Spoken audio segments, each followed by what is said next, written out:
Yep. Excellent. Okay. Why choose Kelly Chevrolet? We offer a wide selection of new and used inventory with a team that guides you to your perfect fit. Our certified pre-owned options ensure peace of mind with warranties and rigorous inspections. Competitive pricing, flexible financing, and convenient trade and services, making your dream Chevrolet a reality. Trust our experienced service team to keep your vehicle in top shape and enjoy free car washes as long as you own your vehicle.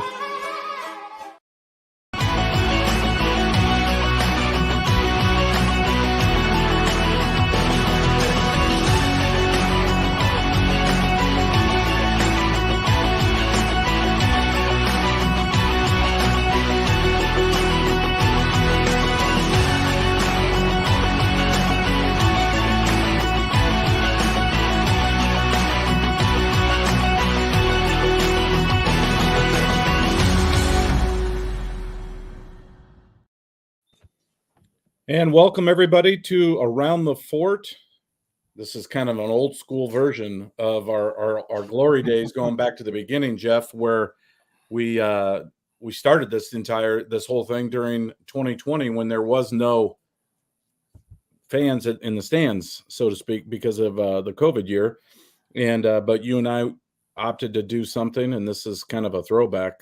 So, ladies and gentlemen, if you're wondering why we're doing this tonight, it's because our engineer Jackson Geiger is watching his little brother play in Columbia City game, and so we said, take the night off, young man. And we've got great games to talk about tonight, so we're not necessarily going to we're not going to have a coach in the cave. Jake will be joining us shortly. He's out driving around in his truck somewhere in Northeast Indiana, but I am joined, as always, by Jeff Mahoney from Summit City Sports. Jeff, welcome back to I guess our Zoom, if you will.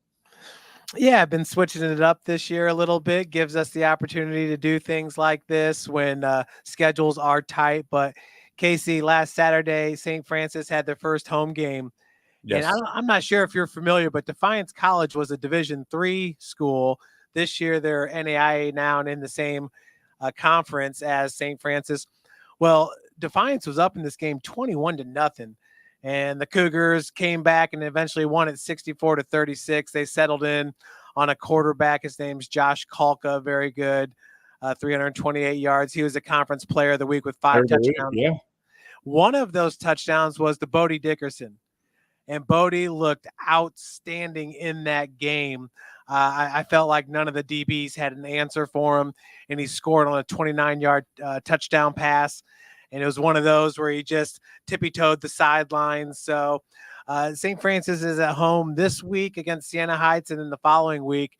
But I would encourage fans to come out and support the team and also check out Bodie. He wears number 3 for St. Francis, and he looks great out there. Yeah, that's a great call out. And again, I saw that when I knew they were trailing early on, and it was really an impressive comeback by the Cougars. And Defiance, certainly some local flavor there.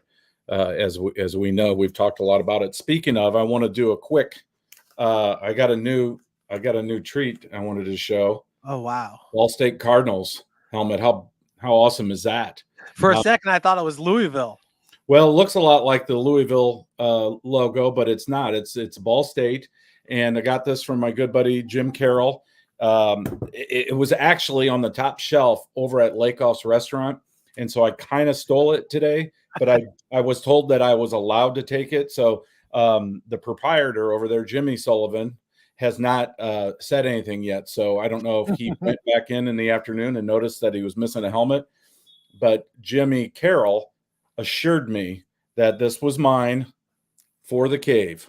And so now I've got 2 MAC helmets to complement my Northern Illinois helmet. So shout out to Jimmy Carroll and the Ball State Cardinals.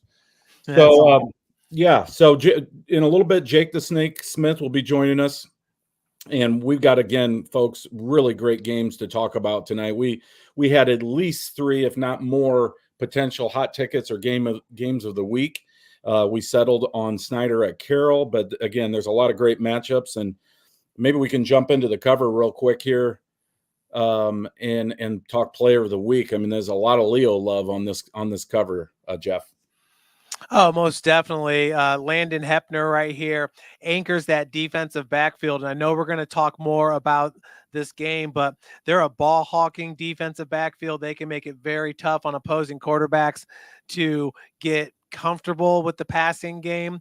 But yeah, Landon Hepner, seeing him on there is fantastic. And then his teammate, Brock Schott, getting the cover. And boy, Casey, I can't remember when you've had a cover that had so much going on.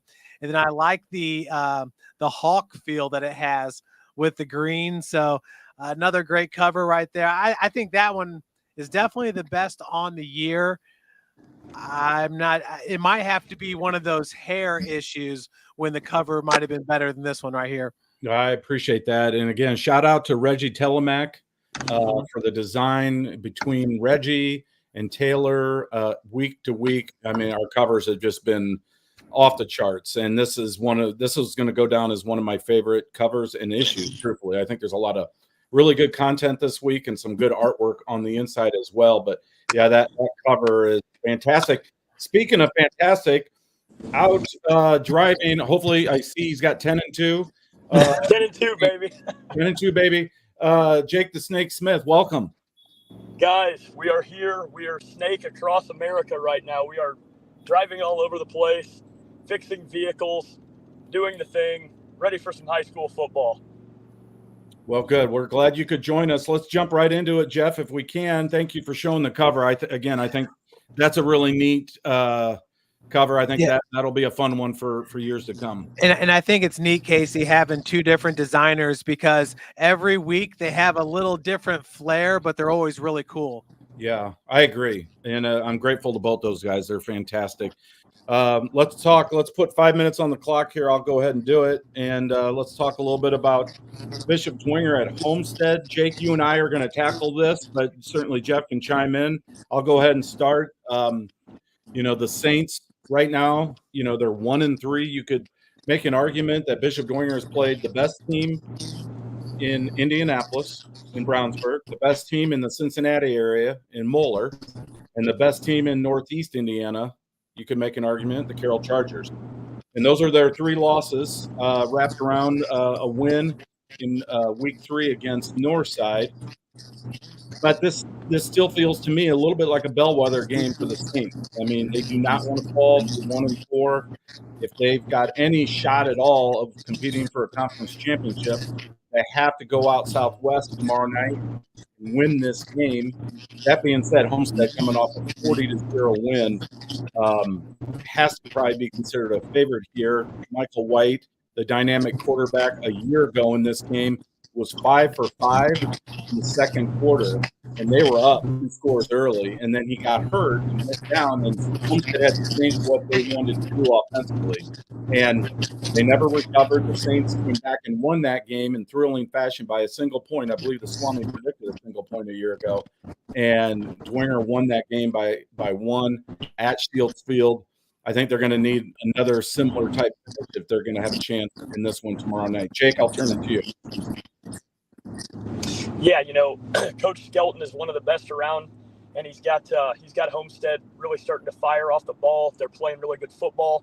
Dwenger, though, this kind of reminds me of some of the teams like, for instance, like Concordia, where maybe they don't have the best regular season, but then they're battle-tested for the playoffs. So I think that Dwenger really does need this win for sure. It boosts the morale a ton.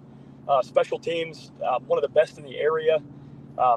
Obviously, to get the boys rallied up, it'd be good for Dwenger to win this game. But for me, I don't want to say they're completely out of the conference race yet. It's too early to say that. But I'm looking more down the line for Dwenger for, that sectional 19 where they get in there and they can get nasty with the likes of Leo, Columbia City, and some of those teams. So I think it's a good matchup, but I don't think we should sleep on Dwenger in this one either, just because of the way they've played in some of those big matchups out of conference, like you mentioned.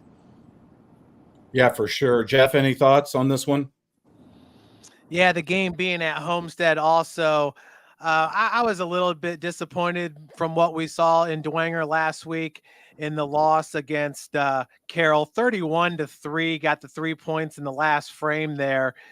So this is second week in a row.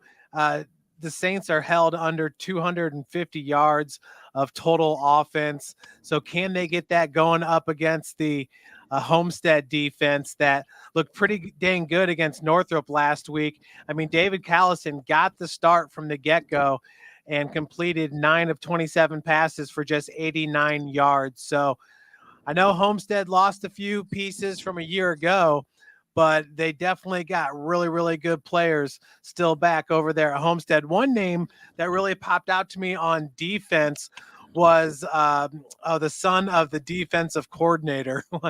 This is the second time this week where his name escaped me, and obviously Sam Stewart looked amazing as well. Messel. But yep.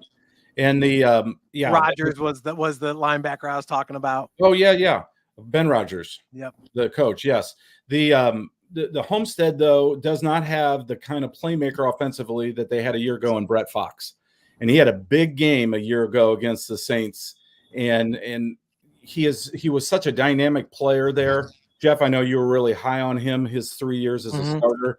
And they still have very good football players, make no mistake. But offensively, they don't have that kind of guy other than Michael White, who, of course, can be boxed in as a QB to a certain degree. So it's a matchup of Dwinger's really stingy, tough defense against an offense that's got some nice skill players. Certainly the Kennedy kid with 3 touchdown receptions last week kind of broke out onto the scene, took over their lead as a top receiver. And then Michael White, we've said it all along, he's very dynamic. Will he have the kind of success running the ball that Jimmy Sullivan had a week ago for Carroll? If he does, then I think Homestead wins this game, and maybe easily. But if the Saints can box him in and contain him, then I think they're in this game till the very end. Yeah, and the one thing that's going to make that tough is those 3 receivers in Kennedy, Evan England, and Cale Swagger. Those are 3 really good, and they all 3 have really good size that can stretch the field. Plus Brody Heck, who's a junior, is a 6'5" kind of tight end / really tall wide receiver. Yeah, no, they've got definitely some weapons and some guys that we don't know quite a lot about yet, Jeff. So it's a good call out. All right, let's go to the next one if we could.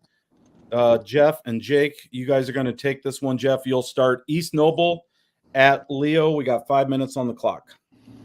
Yeah, super excited about this game, which I've said it, for the last 5 years, year in, year out, this rivalry game ends up being the best game on the night and usually one of the best games of the year.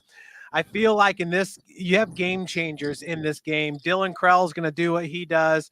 Brock Schott for Leo, along with Landon Hepner. Some of the guys that I'm really keying in on is Riley Biddle for East Noble. Has to have his best game of the year.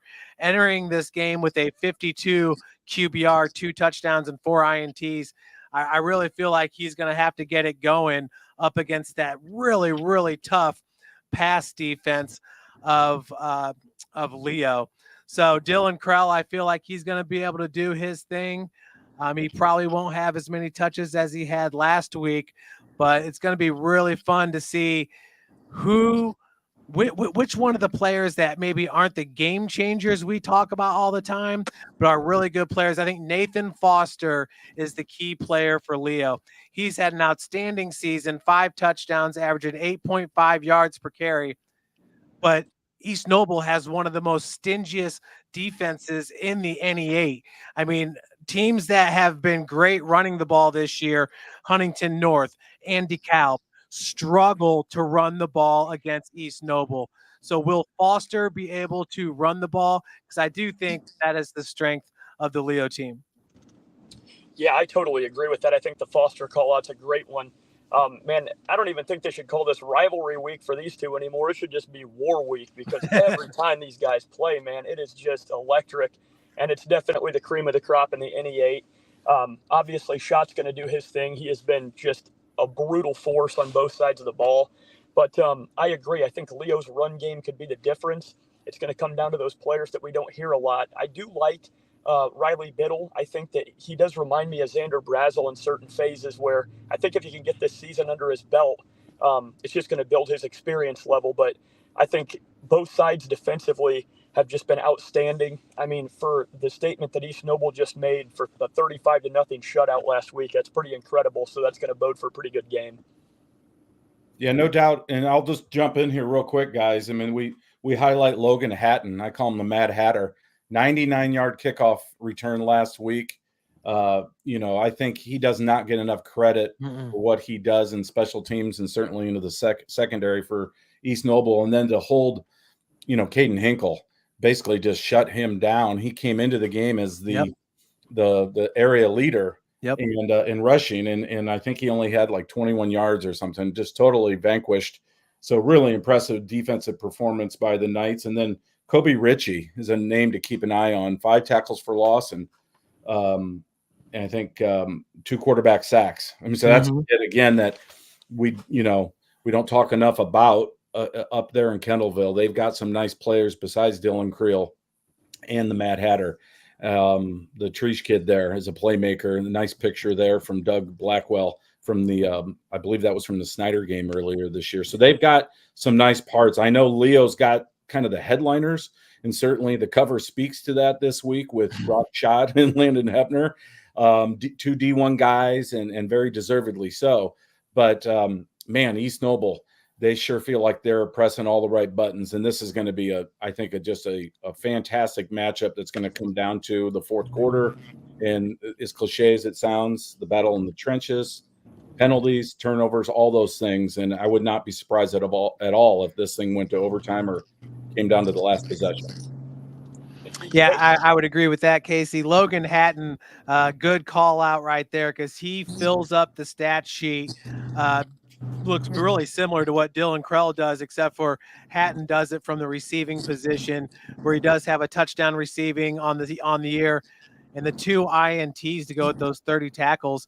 I mean, that's one thing about this East Noble defense is they put up those other numbers, a lot of quarterback hurries, a lot of forced fumbles, the interceptions. So Alexander Scott actually leads the team. He's got 3 interceptions, and one of those was returned for a touchdown. So, yeah, there's a lot of players in this game for sure. Yeah, so it's going to be a fun one. It'll be one that we'll have our eyeballs on. I'll be out at Homestead, but I'll bring 2 or 3 devices with me up in the press box. I'll have eyeballs all over the place. It's going to be definitely a lot of fun. All right, let's get out of that, guys, if we can, and let's put about 4 minutes on the clock here. Jeff, you and I are going to tackle this one. I'll let you go first, Jeff. Adams Central at Heritage, and again, this feels almost like another game of the week type thing, and perhaps no disrespect to Bluffton because the Tigers are making some noise down there. This, to me, right now feels like this could have serious implications for the ACAC. Go ahead, Jeff. Yeah, looking at Adams Central, boy, ever since that opening week loss, which now does not look like a bad loss at all, as Garrett's undefeated coming off that huge win against Lakeland, a team that was vying for the NECC Big Conference Championship. But Adams Central has responded, giving up 14 points in the last 3 games while scoring no less than 34 per contest. And that 39-8 win against Jay County just kind of lets you know that these guys are back to firing on all cylinders. They've got the players to replace the guys that they lost a year ago. More importantly, Keegan Bloom. And you see it right here. You got Trevor Henry as one of your players that's standing out. But going over to Heritage, this is that getting over the hump game. Heritage has gotten over the hump as far as being a 500 team. Coach Kalkman started that rebuild, and I'm telling you, they look better this year than they have looked the previous 4 years, even under the great Kobe Meyer. And I think a lot of that just has to do with the kind of attention that Kobe brought to the school with all the success that he was having. And the next thing you know, more kids want to come out. And now you have it to where Casey Heritage, just looking at them on the field, they pass the eye test. They look like an SAC football team because they are so big. Big and fast. They've got athletes. I mean, you've got Braden Walter is a kid that makes plays on both sides of the ball and in special teams. The kid can flat out fly, and he's a football player. You've got a quarterback in Eli Tagulis that is putting up ridiculous numbers. Maybe not the running threat, of course, that Kobe Meyer was a year ago, but every bit as good a passer, maybe better. And then, of course, Zeke Litchfield at 6'5", the tight end, is having a great season and really starting to come into his own. And then we'd be remiss if we didn't mention Nasir Martin. I mean, that kid can run the football, and he's kind of fixed. I mean, I think he coughed up the ball a little bit early on in his career, and he's kind of remedied that. And he's a reliable back now, whether it's a third or fourth down and short, and they need a tough yard or out in space where he can gash somebody for 40 or 50 yards. He's that kind of player. And so this is again a great matchup. A year ago, Adams Central won this game 38-zip, and I think we thought last year it would be much closer, and they blew the doors off the Patriots. I don't think that's the situation this time around. Even though Heritage has a new coach in Jeremy Hollinger, I'm with you, Jeff. I think they are hitting their stride. The Patriots are, and they're doing a lot of good things on both sides of the ball. They've got size. Speaking of size, there's big 275-pound Charlie Riddle. Love that kid. I mean, just a big, strong kid who can do a lot of things. They like to pull with him, and he blows people up on the perimeter. So they've got all the parts. Now, can Adams Central run the ball the way they want to run the ball and dictate tempo? If so, the Flying Jets may surprise us. But knowing what we know about this Heritage team, I think they've got all the parts. I think we lost Jake. Hopefully we'll get him back here in a second. I think he might be transitioning from out of the car into the house, which is a good thing for everybody involved. Yep. But yeah, Casey, going back to Adams Central, I think Jamison Roach is that next big name at Adams Central, a kid who just, I don't want to say rewrites the record books, but has the type of career that like a guy like Keegan Bloom had.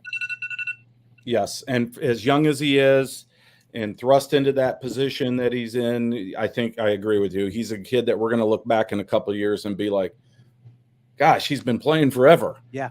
One of those types. And right along the lines of Ryan Black, and I don't remember the quarterback's name last year, but these are all very, very heady football players. Yeah. Jack, was it Hamilton? Yes. Hamilton. Yeah, yes, right. You're right. And they just, Coach Mosier does a great job down there. It's a program. Even though it's technically a 1A school playing up now in 2A, they just reload. And they had a great senior class. And I think I told you guys at the beginning of the year, every one of their seniors, I think 14, came to the photo shoot, which says a lot because it's not like it was, a 5-minute drive. And all those kids wanted to be there. And even though they didn't have necessarily a Keegan Bloom or a Zach Worm that kind of stood out physically, you could tell they were all football players and very coachable. And we should not be surprised at all that they've turned things around this quickly after that season opening loss. All right, let's get into this next one. 4 minutes on the clock. Jake and Jeff, you'll take this one. Southside at Wayne. Snake, I'll let you start. Man, first and foremost, sad news for TJ Snow at South. Get well soon, brother. That was bad news to hear about his season-ending injury.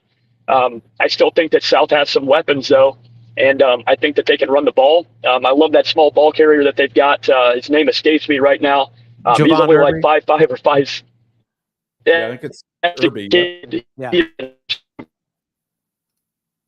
Tackles. Snake, you're freezing up on us.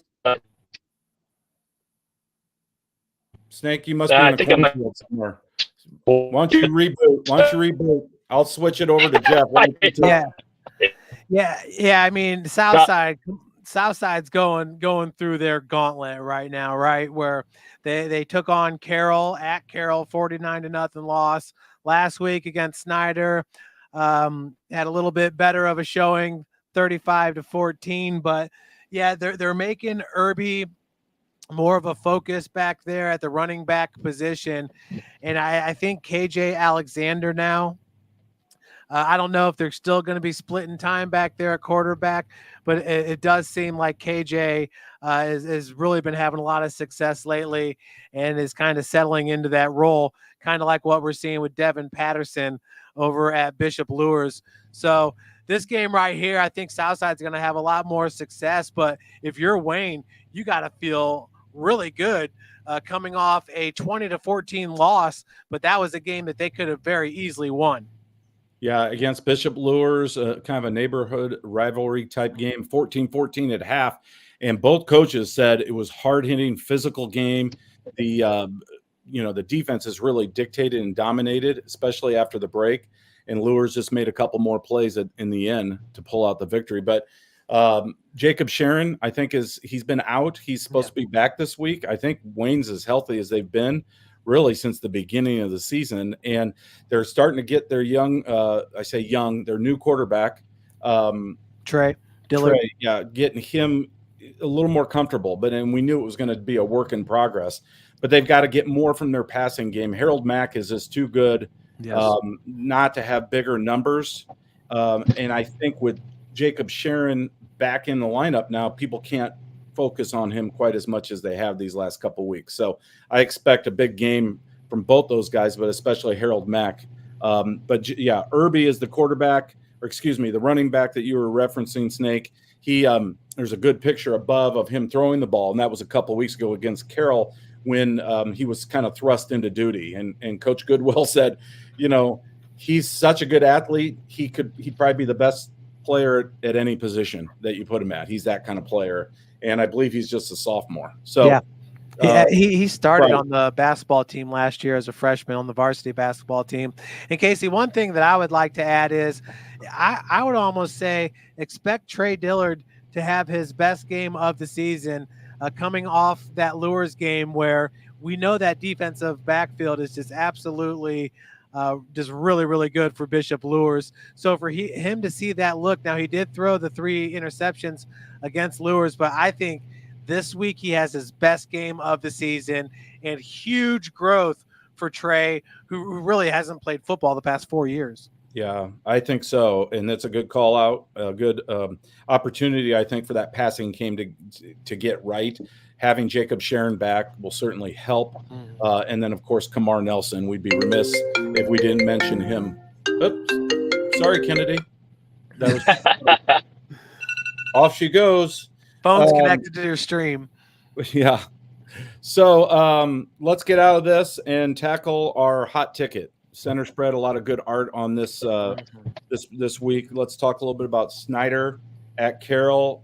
Jake, you and I are going to tackle it, but I'm sure Jeff will want to chime in as well. Snake, why don't you go ahead and start?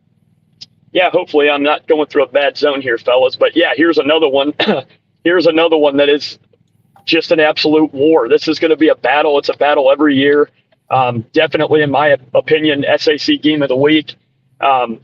Man, both teams very dominant in the area, but then have also showed that when they go out and start playing against some of the Indianapolis teams that maybe the out-of-conference stuff, we struggled a little bit this year in the opening 2 weeks of the season. So this is pretty much in my opinion, the make or break for who wins the SAC Big Division crown, or at least really put some head and shoulders above everybody else. You don't want to count Homestead out just yet, but man, the defense of Snyder right now, I think, in my opinion, is darn near unstoppable.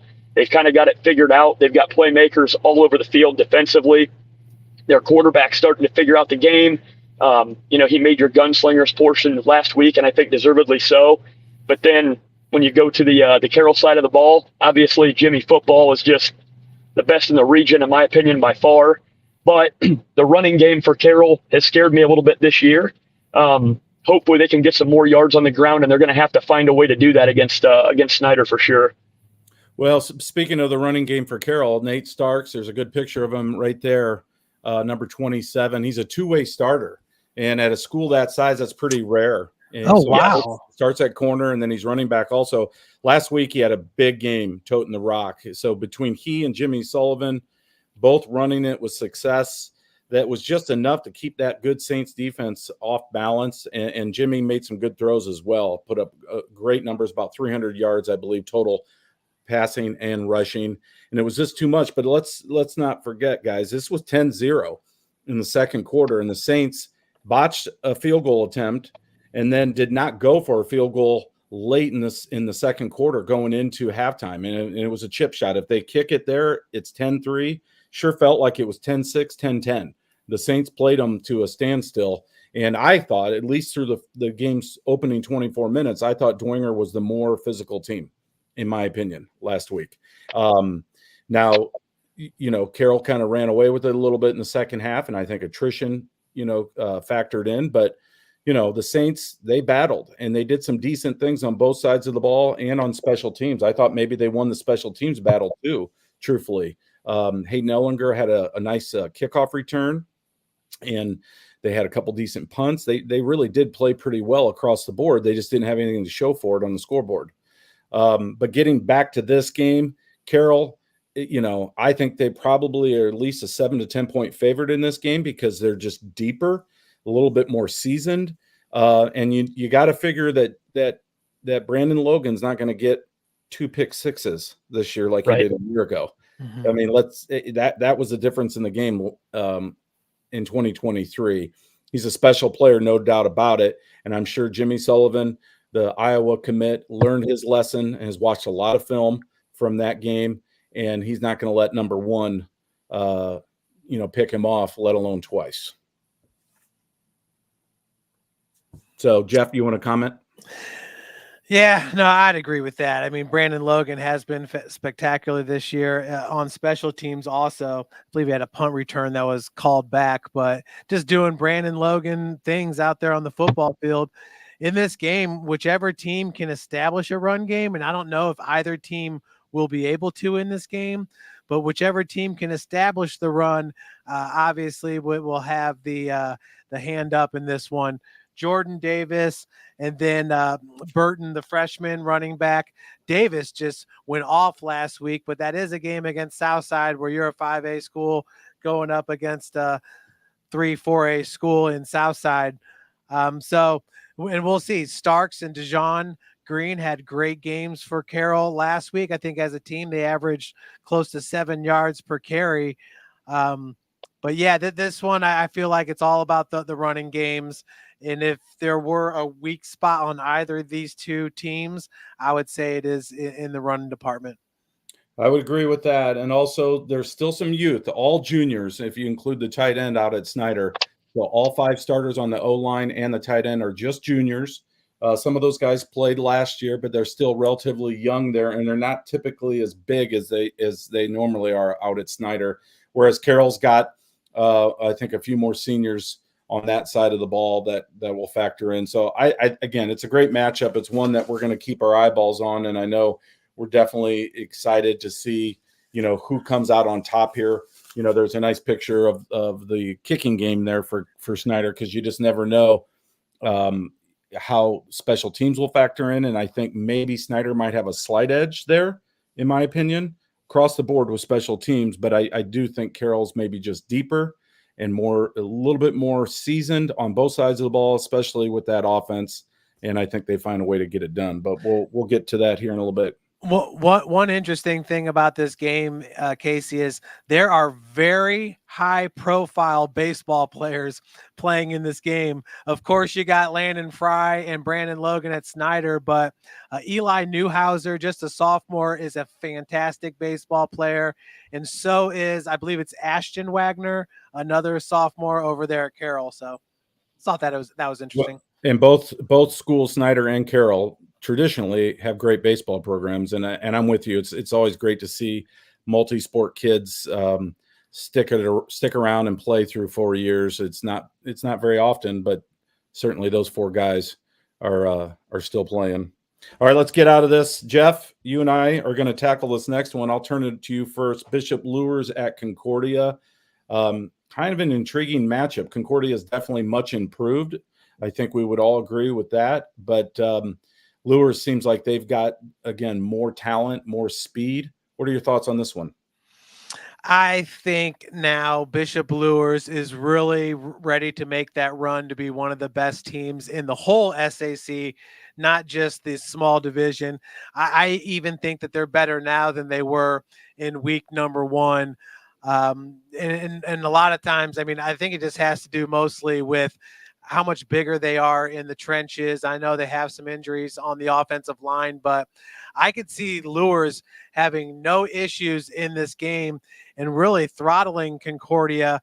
Last year, they beat them 38-0. Obviously, Concordia is a better team than they were a year ago. Do I think it'll be 38-0? No, but I want to say like 35-7 or something like that. I just feel like Luers is a really, really, really good team. Not just, like I said, for the small division, but we talked about Dario Williams. I keep going back to Jaron Taylor and his brother. Is it I Taylor, Casey? Or Yes. Yeah, you spell it like A-Y. Yeah, I think it's I. Yeah, Yep. I Taylor. I mean, those two guys are just awesome. They lead the area with 6 sacks apiece. Both of them have. Yeah, apiece. So it's not going to get any easier for Concordia this week. They've really been stubbing their toe a little bit ever since the Summit Athletic Conference play started. But Coach Manacle's not new to this. He gets it. They're a smaller school playing up against bigger schools. He's just excited about the growth that Concordia is having and the opportunity they're going to have in one of the most exciting sectionals in the state of Indiana. For Concordia in the Class 3A sectional number 26. Yes, and dare we say that those 2 new defensive linemen for Bishop Luers are tailor-made. Well, I mean, make no mistake, and then you throw Deontay Eskridge in the mix too, and they've gotten better in the trenches for sure. But Concordia, talking to Tim Manigault this week, they were in the Snyder game until, well into the second quarter until the wheels fell off. Lost 41-6. They were in the Northside game. They were leading that game for a while until the wheels fell off. He said, hey, if you can be, if we only played a quarter and a half, we'd be in pretty good shape, but that's not how life works. So he's a little flippant about that, but he also, I think he knows this team's much better than it was a year ago. And talking to Kyle Lindsay out at Bishop Luers, he said, make no mistake, on film, Concordia is so much more physical than they were a year ago. Yeah. So can the cadets run the ball and avoid turnovers, especially interceptions? That's kind of the question. They just shoot themselves in the foot offensively. Victor Sawyer, the junior running back, I think he's a really, really good, hard-running kid that doesn't get a lot of credit. If he can have some success and they can move some chains early on and they can just avoid the interceptions in bunches. It seems like they just, after they get one, all of a sudden there's 2 or 3 in a row, and then things just fall apart for the cadets. They can hang around. Anything's possible here. And that's exactly what Luers does, Casey. They have so many multiple interception games this year. Yes. That New Haven game, they had 3 last week, but yeah, this will be a fun. I mean, we talk about Concordia and being able to compete early on and then fizzling away. We were saying that in weeks 1 and 2 when we were talking about Snyder, Homestead, and Carroll. So yeah, just and Dwenger lack the depth. It'll get back up there. One of the things that Coach Manigault told me was Concordia's Lutheran school system has 1 feeder that feeds into Concordia. That's Holy Cross. Holy Cross, yep. Just 1. So think about that. With your growth on the outskirts of Fort Wayne, hard. Have you ever tried to drive to Concordia at 5 o'clock, during the week in Fort Wayne? I mean, the traffic around there is just nuts.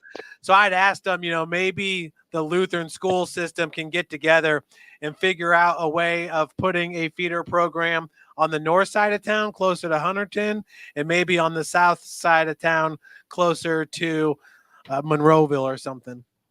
Sure. Yeah, I know there was talk once upon a time about even, moving schools, building a school out south and relocating, Concordia Lutheran. So they got a lot of pride there. And Coach Manigault's been part of some really, really special seasons, including a state championship, their lone state championship as head coach. So again, I think Lures has to be considered a big favorite here, Yes. but it wouldn't shock me at all if the Cadets hang around and we get scores tomorrow night that say otherwise. So let's get out of here. Jake and Jeff.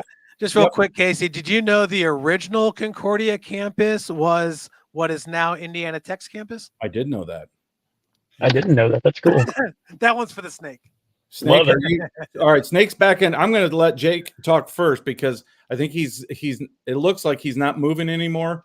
I am between destinations, so I pulled over to try to get some good reception for a minute, boys. Okay, so he's crashed into a cornfield and there's a scarecrow, I think, behind him. And so, Jake, why don't you start with this first one? Northside at Northrop. Real intriguing game. I think somewhere in the second quarter of last week, the fortunes for both these two teams changed. It felt like to me, if you just watching scores and watching the results, Northside started going this way with some nice momentum against Concordia. And then, of course, Northrop, a 40-0 loser. Things just kind of tanked for the Bruins. What are your thoughts here? Well, it's one of those things where you got to be able to play complementary football. And we're well aware that there's skill position players on both sides of the ball here, on both teams. But you got to be able to handle your business on special teams and defense also. I think, again, going back to the kind of the rhythm of the night here, I think the run game is going to be what sets it apart. And with Caleb Kingley on the north side front, I think this is a perfect night for him to just go off. Obviously catching passes out of the backfield, but even more so with him being such a north-south runner that can make great cuts. I think if they can get started early in the trenches and get him the ball and just feed him, get those carries up, I think they're going to grind that defense down, and that's going to be the difference in the game to me. Jeff, your thoughts? Yeah, I mean, defensively, Jack Freistroffer was about the only one that really jumped off the screen for Northrop. Man, he was working his tail off, Casey, running around, making plays. Don Luray Reese Jr. did not play last week. He was sidelined early on in that one. Man, it was a disappointing showing by Northrop, to say the least. And I know David Callison's probably not 100% healthy, and going into this game right here, I'm sure that they're wanting a bounce back game from the Bruins, but I don't see it, man. I'm trying to see it, but I think Northside, you nailed it, Casey, when you opened this one. I feel like one team's going this direction and the other team seems to be going the other direction. And this is a huge game right here because these two teams share Northwood as a feeder school. So half of the kids that I coached at Northwood are at Northrop. The other half are at Northside. So, I mean, it's not huge, but it shows you how they're tied together and how these players know each other. And that can be a very, very good thing for Northrop.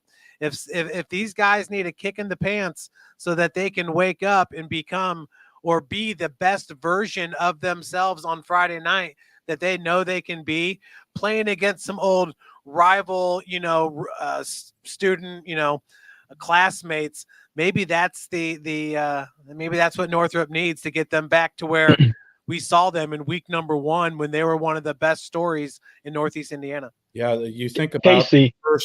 Hang on, Snake. You think about the first game and a half for Northrop, 53 points and a 53-48 win against New Haven, and then the big first half against Huntington North before David Callison went down with injury. And then since then, they've only scored 6 points in 2 weeks. And it's somewhat inexplicable because they still have a lot of talent there, namely Quay Guilford and Jamari Brown, but they've got to figure it out. They've got to be able to run the ball with some success. Their special teams have to get cleaner, and they have to do a much better job on defense. Go ahead, Jake. It just real quick to Jeff's point, Ray Reese not being on the field is a big letdown for Northrop. And I think that defensively, the Bruins are missing a tone setter. And, when they had Jelante Hinton, you had a guy that kind of rallied the troops defensively and could keep them on point. And until they can start playing some defensive football, I think it's going to be tough sledding for them. I think that's a good point, Jake. And it makes me wonder, and I don't know, Jeff, if you've thought much about this, do the Bruins need to start talking about playing some of these other blue chippers on the other side of the ball? I mean, we know that Gabe Lewis plays on both sides of the ball, but what about, Brown, Guilford, some of these guys. I don't know if they're defensive players or not, but as a coaching staff, I'm sure those are questions that are being asked. Yeah, and I did see Brown on the defensive side. I can't remember if Quay was over there. Jamari ended up with actually 3 tackles in that game. So, yeah, I'm not 100% sure, but I agree with you, Casey. I mean, just get your best guys out there and see what you can do. Yeah, it feels like a really important game for both schools, but more so for Northrop. They've got to try to turn things around a little bit, and if not win the game outright, at least be competitive. And how crazy is this, Casey? Callison still ranks number 7 in Northeast Indiana with 626 passing yards on the season. And I'm pretty sure that he didn't even play for 6 quarters. Yeah, most of that was in the first 6 quarters of the season. And he led the team last week in rushing, I believe, 22 yards on 3 carries. Not a good recipe for the Northrop offense. They need more production from their backs. All right, let's get out of this. Columbia City at DeKalb. This is the Whitley. We're going to go to our Whitley guy there in the cornfield. Snake, take it away. Boys, I'm in the cornfield right now, like dead serious. I am out here pretty much on site. And this is another one of those NE8 battles, man. So it's great when you play the same teams in your conference so much and everybody kind of knows everybody. Looking for a clean sweep here. So our 7th and 8th grade was able to beat the Barons in a close contest. At 7th grade, 8th grade was a little further away. And for Coach Fox, and the coaching staff up at DeKalb, they take this stuff seriously. So it's like, man, they want to get right. Game against us at the varsity level, and we want a clean sweep at the middle school and the high school. And man, I think it's going to be tough sledding. East Noble showed some inefficiencies that DeKalb has with a stingy defensive performance, and I think there's some good tape for the Eagles to use to look at.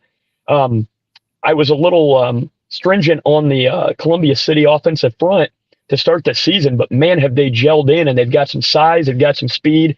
They're getting guys back from injury. So I think this is a great one. Obviously, Columbia City is going to run the rock. They're going to stick to their program, and offensively, they're going to look to just go running back platoon by committee in those slot back positions. Then they're going to try to get Fuller and Faust their touches to the outsides. I think defensively, Columbia City needs to prove a statement here to show. When you start looking in these conference scores, we play East Noble later in the season. And it's a good test to say, hey, if East Noble beat these guys 35-0, if we're going to have a chance to beat East Noble later, you would think that we're going to have a similar score. And I just don't know that that's going to be the case this week with the Barons. I think Columbia City for sure has the edge, but DeKalb, DeKalb, other than last week, had pretty much been able to run the ball at will. So if the Eagles can take some tape from the playbook that East Noble used to shut Caden Hinkle down, I think that's a good starting point for them. But make no mistake, DeKalb is not going to lay over in this game. They can spread the ball out when they need to. They can run effectively. Aside from last week, they can play good defensive football. Their defense is a lot of fun to watch. It's very multifaceted. It's kind of a 3-5-3 where you can then bring down some defensive ends standing up off the ball if you need more guys at the point of attack, which I think they'll do against the Eagles. Edge to Columbia City, but I don't think this is going to be a walk in the park for them either. Well, and a week ago, Snake, DeKalb actually did pretty well defensively against East Noble's running attack. They did some good things on that side of the ball and just kind of got away from them after the break. 2 interceptions for the Barons defense. And correct me if I'm wrong, but I think Grayson Bradbury threw his first 2 picks of the season last week. I believe you're right. So something to keep an eye on there. He to this point was impeccable throwing the ball. And so he showed a little bit of a kink in his armor a week ago. And then that defense from DeKalb coming up with 2 picks should give them some confidence on the back end in this matchup. But I think Columbia City's got to be considered the favorite. But I'm with you. I think this is an important game, a good matchup, a bellwether type game. Again, we use that phrase a lot where they're like, hey, if we're going to compete for an NE8 championship, what does this look like final score wise against a team that we just thought a couple weeks ago might be a top 2 or 3 team in the NE8, and they still may be the DeKalb Barons, but it sure didn't look like it last week against East Noble. Jeff, your thoughts real quick. Just Columbia City's so deep. Two rushers with over 300 yards, Fuller with over 200, and Smith with over 100. Snake, tell us about this sophomore Manika, who is averaging 9.5 yards per carry. It seems like he's got a little bit of sauce to him. Meineke, man, he's a dog. I've got his younger brother on the 7th grade team right now, Braden. He's a stud. Devin Meineke would be the sophomore, and he is it kind of blows my mind seeing him come into his own. He's matured a lot. He's grown into his body. He's embraced a weight room with Coach Schrader, and he's definitely going to be one of the next kids coming up running the ball. And I think that Columbia City through the last couple of years here is starting to build that identity, similar to how our friends over in Warsaw have done, where kids are buying into this, and it's fun to play on the offensive line and maul guys, and it's fun to run the ball and maul guys, and the passing attack's just kind of cherry on the top if you can get it. For sure. Look at the muscles on Ethan McIntosh. Another kid that I coached, man, he's a beast too. The McIntosh brothers, he's got a younger brother coming up through the system, and just that county style of football where you got, a brother or two. There's another Fuller coming up, guys, so they're all over the place. Yeah, for sure. Jeff, if you go down, there's a couple brothers for DeKalb too, the Getz brothers. Both of those, there's a sophomore and then Trenton's the senior. Both those guys are playing instrumental roles on the defensive line along with Nick Lay. It seems like Nick Lay has been starting at DeKalb at defensive end or defensive tackle, since the first Trump administration. He's a 7th-year starter, Casey. He's been there forever. A.J. Ross had an interception last week. So this is a compelling matchup. And as much as we talked a little bit ago about Northrop needing to win and performing well, kind of feels that way about DeKalb after last week, that they need to show out, especially at home. And if not win this game outright, at least put up a fight and be in it till the very end. It feels important to me for the Barons. I would like to say kudos to the new logo here, Casey. The little American flag thing in the background looks really cool. Oh, thank you. Ooh. I've got some new gear coming soon. I'm excited for that stuff to come in. So I've got some fun shirts and sweatshirts and stuff that'll be doling out here any day. But yeah, thanks. I think that was fun. It is an election year, gentlemen, as you know. Yeah, so that's true. Kind of what that was about. So, all right, let's move on to the Snake. I'll put 4 minutes on the clock. Snake page, another fun feature this week by Jake. And Jake, I'll let you take it away. Yeah, a guy that we've all been talking about here for some time, Kamar Nelson.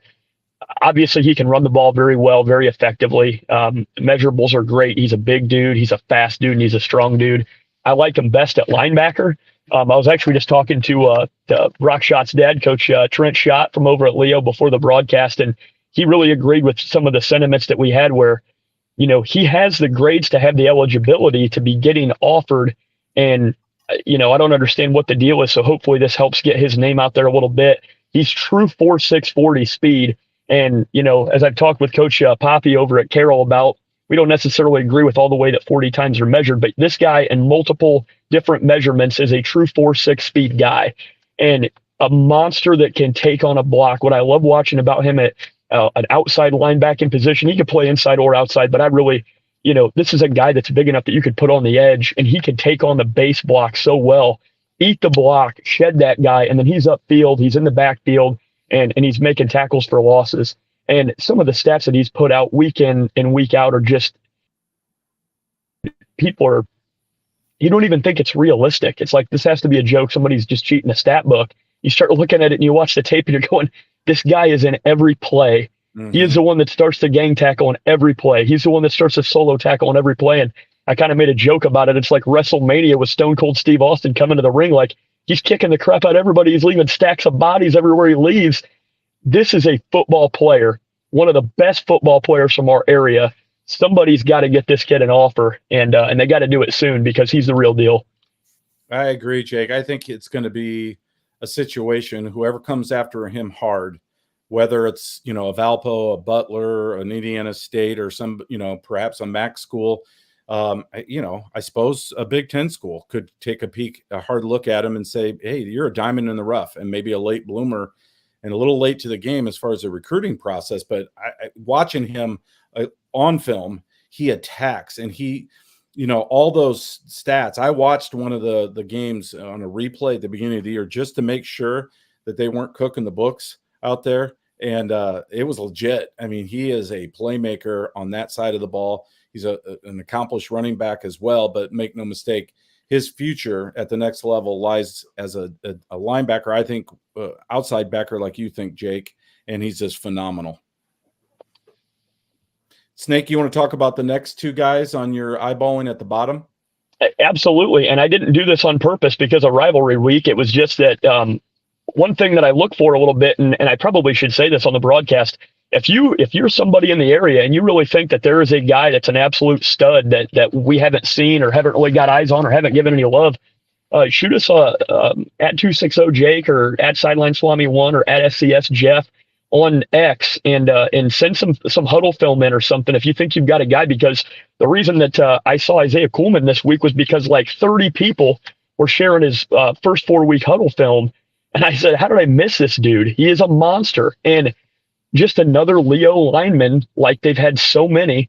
They've got guys playing at West Virginia, Rutgers, all the Indiana State, Illinois State level schools. They're playing at St. Francis. At every level, Leo has been able to coach up these offensive and defensive linemen. And, man, he is no different. He's a big-bodied dude. I think he's got a great first step. He's good with his hands, and with a little bit more work and a little bit more practice, this guy's going to project very, very highly. I think I even mentioned it. I think I'd like to see him more at like a right guard or right tackle position than defensively, just with his blocking prowess. But an absolute stud for Leo. And then Jeff had mentioned earlier Riley Biddle, and the reason that I put him on here is more of the upside that I see in him. I love his pure form and his passing. His deep ball is beautiful with a tight spiral. If he can start working on some of the closer stuff, that 5 to 10 yard in and out breaking routes, continuing to get the ball to the flat area, that's going to get his QBR up and his completion percentage up. I just like the way he moves. And especially after how critical I was of Xander Brazel a couple years ago, and then seeing how hard he came on his senior year, I see a lot of similarities in Riley Biddle. So two great players right there that their stock are both rising. And again, if you guys know of anybody that you want to see, feel free to tag us, and we'd love to watch film. That's the funnest part of this for me, is just watching tape and breaking these guys down and giving it to Casey to put in here for the article. Well, Snake, real quick, do you think Riley has more of a future at the next level as a defensive back or a safety perhaps, or do you think it's as a QB? Realistically, if somebody's going to pick him up, they're going to put him at probably a safety position at the next level, just with his athleticism. But I do think that he definitely has an upside if he can get that QBR up and get the completion percentage up. And I think that's kind of always the telltale is, he can throw the deep ball, but then you got to be that 5-tool baseball player like we talk about, where you got to be able to do it all, continuing to increase your mobility, getting those under routes, working with your receivers on their route tree and being able to throw those under routes to hitches, to quick outs and things like that. Okay. Great. Well, thank you, Jake. I think that was another fun feature. And we'll get to maybe the leaders board here real quick. Any surprises on the standings right now, Jeff, in your opinion, or is it kind of holding serve, you think? Yeah, I mean, Summit Athletic Conference, right where you would expect it to be. The same three at the top with Homestead, Carroll, and Snyder, which, is what it is, but it also makes for some very fun and interesting matchups between all those schools, and all those games are coming up here in a little bit. Definitely expected Lures to take this one pretty easy right here with Southside as the number 2. Columbia City, I love it. I feel like at the beginning of the year, I didn't think Columbia City was going to be up there. I think that they'd be up there with a 2-0 record, but will they remain atop with Leo and East Noble? That's going to be a fun one to follow.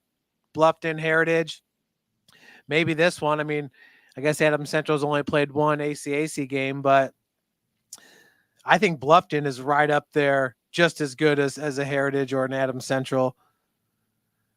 Garrett, maybe what Garrett's doing right now is a little bit surprising at 4-0 is some of the big wins that they've had.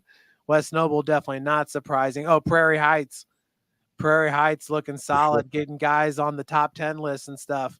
Speaking of Prairie Heights, the Swami took a stack of pizzas up to the good folks up there. So let's go. The Panthers were able to gobble up some B. Antonio's pizza this week as team of the week. They were the upset special a week ago, and they came through big time against Central Noble. 3-1 start for the first time in 2 decades. So I'm really happy for Coach Pat McCray. No doubt about it. Next week, Garrett West Noble is the game of the week. And as great as the games are this week, they're not that great next week, except that one will be a fun one to watch. They both should be 5-0. All right, let's talk about the leaders maybe. There's this, again, some great races going on here. We talked already a little bit about Eli Tagulis and what a season he's putting together. And he will be tested like he has not been tested all year against this good Adams Central defense this week.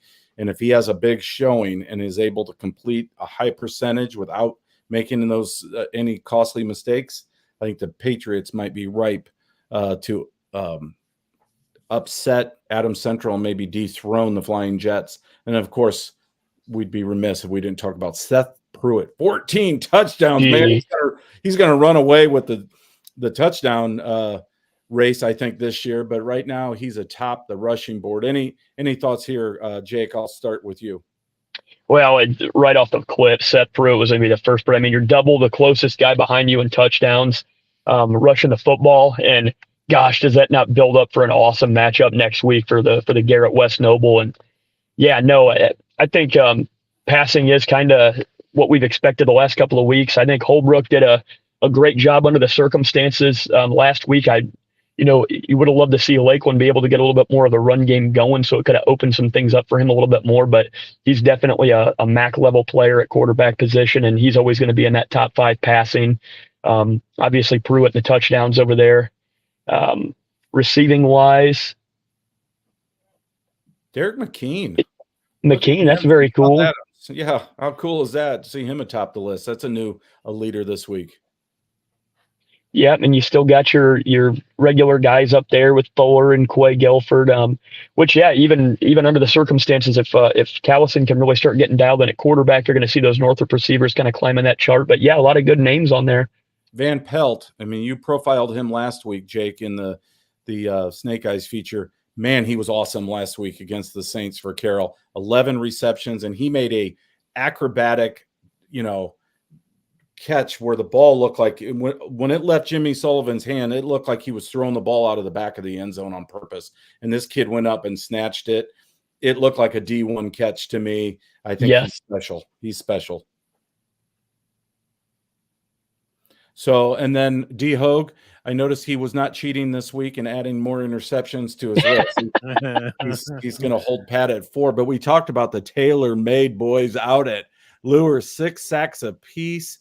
Unbelievable. That's insane. For the incredible Brock. Seems like he's been stuck at 4 or 5 for a while now. And obviously people watched that Lures film from week 1 and thought, okay, we've got to give a little more attention to this fella. Jeff, your thoughts on the area leaders?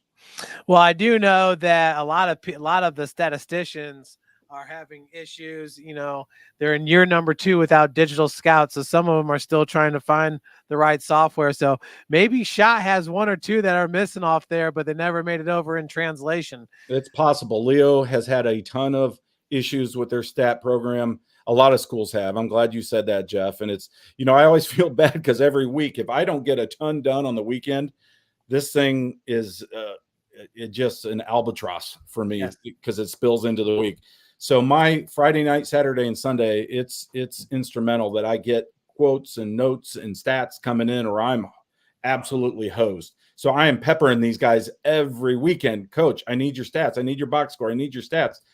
And to your point, Jeff, they've had some of these schools have had nightmare situations with their stats this year. So we're trying to be patient. We ask our readers to be patient because I'm sure there's bound to be a couple guys that didn't make these leaderboards that should be on there, but we can only put in what we are provided. So. But Gavin Smith over here with 4 interceptions ties him with D. Hogue. This goes to show you it's going to be that much harder on that DeKalb offense with guys like him roaming around the defense. No doubt about it. And a fella named Stratton Fuller, who, and no one, I don't think he's got a pick this year. Correct me if I'm wrong, Jake, but that tells me no one's throwing near him. Is that I don't think so. I think Gavin Smith's kind of getting the interceptions over there. Yeah, that happens a lot when you get these high-profile guys where people have watched enough film and they're like, okay, we're not going to let that guy 43 beat us. It is 43 still, am I right? It is. Pretty good, huh? All right, let's get into the Swami's predictions. Let's I'll just tee you guys up.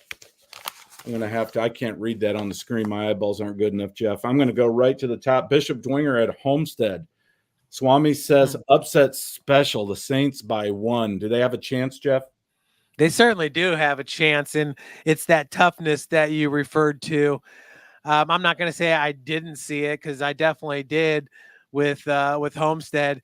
I mean, you got guys like Sam Stewart.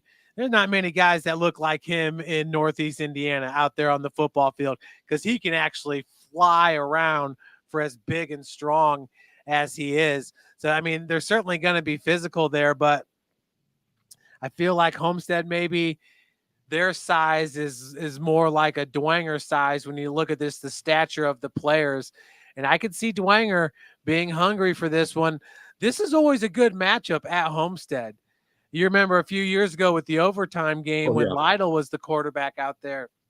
They've had great matchups the last several years. They usually comes down to the fourth quarter. And running has not been easy for Homestead this year like it has been sometimes in the past.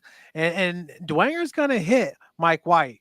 I mean, they're going to be able to get guys to him. So it'll be also interesting to see how he responds. But I agree with you. This is a close game, and I think this one can go either way. I will say Homestead by 2. Snake, real quick, your thoughts on this matchup?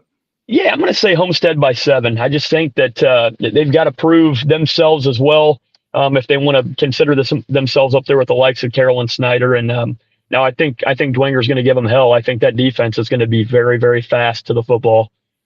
And very physical. So, yeah, it'll be a fun one. I'll be out there, and that will be an interesting matchup for sure. Let's get to the next game. Jake, coming to you. East Noble at Leo. Swami likes the Lions by 6. A clean touchdown. Do you agree or disagree? I think that's perfect. I think it's a one-score game. I think the Lions are going to be edged not only with a little bit more player experience, not even necessarily their big, their fancy prowess of D1 guys, which those guys are studs. I think across the board, Leo's got a little bit more of an edge. And then the one thing that I think this comes down to is Coach Dorfler's been in the system with his guys, and we've got a new coach at East Noble, and I think that could be the difference. Good point. How about you, Jeff? What are your thoughts? Man, you just look at the defensive line for Leo, and Roberts goes 285, Kuhlman at 275, Schott at 225, which that could be 425 as big as he plays. So, yeah, I mean, the strength for East Noble is running the ball, and these are just their defensive front 7 at Leo are just monsters.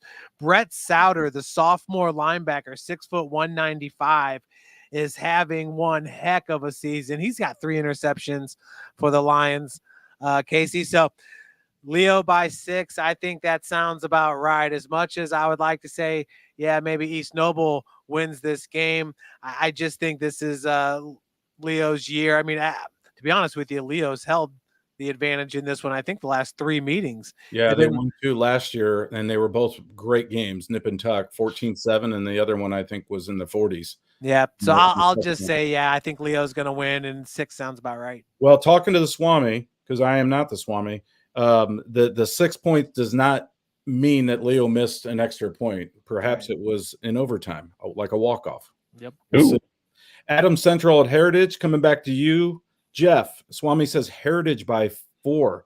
Is this the year that somebody dethrones AC? I think so. I mean, the 2 wide receiver combination, Zeke Litchfield, I don't even consider him a tight end. I mean, he's as athletic of a big man as you are going to find at 6'5", 6'6". So the combination of him and Braden Walter, and then who's the other seniors? At Luke Weber, Casey, who's second on the team in rushing. He's kind of like a Taysom Hill type player for him. The utility player for the Saints. And I think that Tagulis is the difference in this one, just how smooth and calm and in control of that offense he is. You say it all the time, the son of a coach, it shows on the field with Tagulis. Yeah, for sure. And Zeke Litchfield, to your point, a lot of times is unattached at tight end. He'll be out wide like a receiver. Jake, your thoughts? Is Heritage by 4 make sense to you, or are you going with the Jets? Man, we're gonna call it. Let's. I guess you could call it an upset, even though both squads are pretty good with AC being on top of the hill for so long. I'm gonna take Heritage by 1. Okay. Southside at Wayne. This is an intriguing game because I think we all agree that Southside is better than 0-4. And then Wayne getting all their parts back. They feel like they haven't really put a complete game together yet this season. Jake, I'll come to you. Swami says Wayne by 27. Too many or not enough? I really feel like Snow not being on the outside as a boundary threat definitely hinders. I'd love to see this game be a little bit closer, but no, I think you're dead on with it, unfortunately. How about you, Jeff?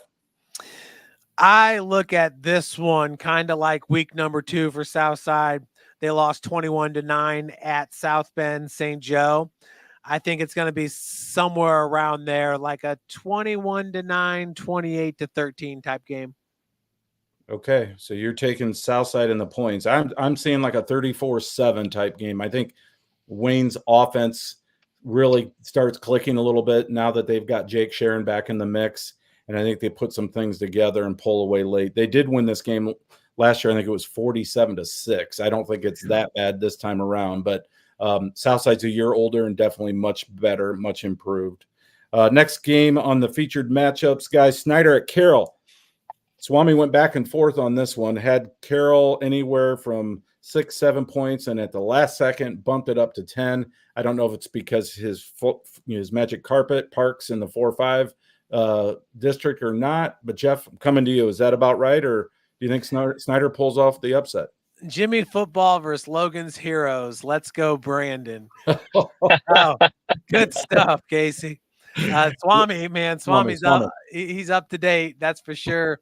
Carroll by 10. I think it's a lot closer. Yes, I'll take Snyder in the upset. You think they win it outright? Certainly think they can. I would put this one as even. So yeah. Okay. You're taking the points then. How about you, Jake? I blow this game every year, man. I don't know. I'm going to go with Snyder because every year I get it wrong. So I'm just going to say Snyder by 1. I think Carroll has the edge, but the Panthers, they just make me look stupid every time. So Snyder by 1. Well, again, I go back to Brandon Logan a year ago, 2 pick sixes. I mean, if he replicates that, yeah, I'm with you guys. I'm on the Panthers bandwagon. I just don't see Jimmy making those mistakes the second time around. He's a student of the game.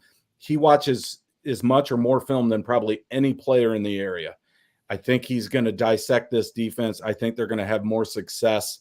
I think Carroll wins this thing 31-21, somewhere in there, maybe 27-17. All right, guys. I believe you, Casey. In one of your spotlights, Jimmy said he wanted to be an offensive coordinator when he gets older. Yeah, that's a good call out. Yeah, I thought. I mean, he went right to coaching. He skipped NFL QB and went right to offensive coordinator. I love it. The next featured matchup: Bishop Lures at Concordia. Swami's got Lures by 17. I'll go to you, Jeff. It sounds like you think this is going to be a wider margin. Yep. Go ahead. Yeah, Devin Patterson, 4 passing touchdowns. I'm going to say Northrop 42, Concordia 13. Okay, not too terribly far off. What do you think, Snake? Yeah, I agree with Jeff's spread on that one for sure. So you think they cover? Again, I think a lot of it will come, Bishop Lures sometimes, I don't want to say this, I don't want this to sound bad, but sometimes they play down to their opponent. And, there have been some games this year where you just think, man, they should probably win this a little easier than they have. And I think Concordia is vastly improved over last year. They're a much more physical team. And I think as long as they don't have that rash of turnover, especially in the aerial department, I think the Cadets hang around in this one. And I think it's like 34-17, somewhere in there. Well, and one thing I want to keep an eye out on is they've had some injuries in the skill position as well, with Jalen White not being able to play. Mm-hmm. So now that Devin, it's looking like could be a full-time starter at QB, that allows Jace now to provide some extra depth at wide receiver or, in the defensive backfield, wherever they feel like his talents can be used to help the team as well. So it actually helps make them a little bit deeper. In a strange way, it does. And I think Jalen White, long term, they may brace him and try to get him back, even though he's got that knee injury. It may not be season ending after all. So something to keep an eye on out at Bishop Luers. Next game, guys, Northside at Northrop. This was a tough one for the Swami. He was all over the map with this one. He settled on Northside by 30. Jake, what are your thoughts? Man, I think if they feed the ball and run the ball between the tackles, I think 30 is still a lot. I would say maybe 24, but I do agree it's going to be a wide margin. Jeff, your thoughts? Northside is not one to go anywhere but keep going up after last week. Man, they are going to want to put it on Northrop. One thing that I will say is when I walked into Spooler Stadium, you remember how Northrop, they got the 4 different uniforms, right? They got the all whites, the grays, the blacks, and the oranges. Well, they had this like little logo right here. So I talked to athletic director Bob Schenk. I said, did Coach Bowen get a sponsor for his uniforms? Like, what is that? He's like, no, that's the new brand that they're wearing. So they're not wearing Nike or Under Armour or anything like that. Them and Northside use this new company and it's not as expensive. So they're able to have 4 different uniforms. I thought that was interesting. Makes it fun to have that variety for sure. But look fresh, play fresh. Northside, I think Northside puts up a lot of points in this one, 56-14. Okay. Ooh. Yeah, man. I think Northrop, they've got to figure some things out, and they've got to get that passing game going again. I think they turn things around a little bit, and if David Callson's a little closer to 100%, I think the Bruins score some points and maybe keep it competitive for a couple quarters. All right, Columbia City at DeKalb. Swami says Columbia City by 14. Jeff?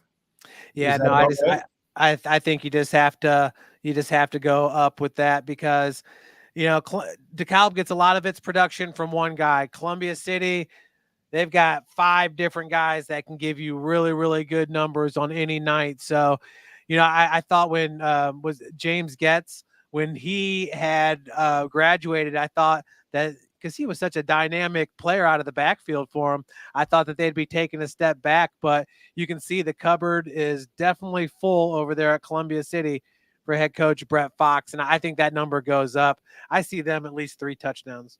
Snake, your thoughts?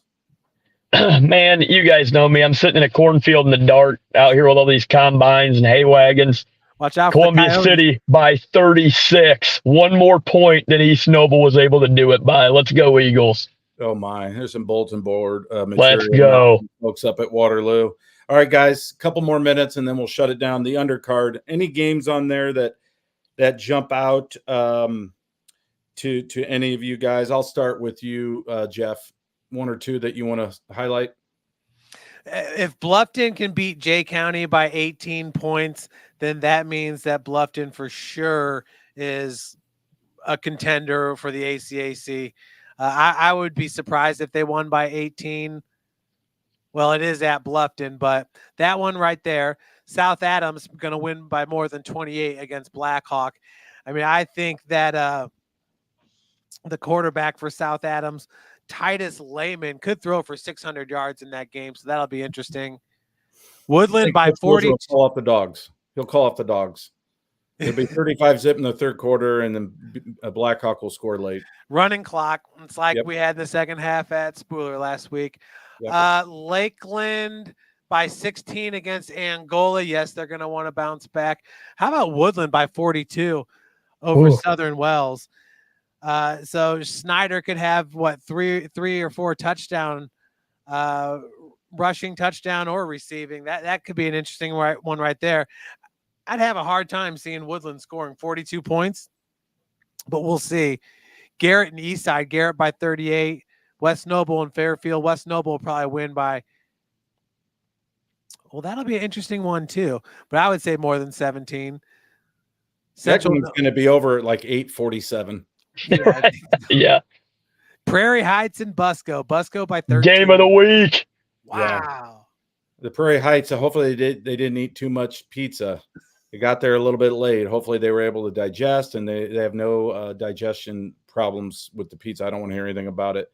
Jake, your thoughts? Pick out a couple on the. Yeah, I mean, Jeff kind of did a great job of going through those. I will say, just knowing some of the Busco faithful, they're not taking Prairie Heights lightly. They've watched the film, and so have I. Coach McCray has those dudes. This is a year for them, and how crazy would it be if We the Heights wins a small school division title, man? I mean, Possible. It would be wild.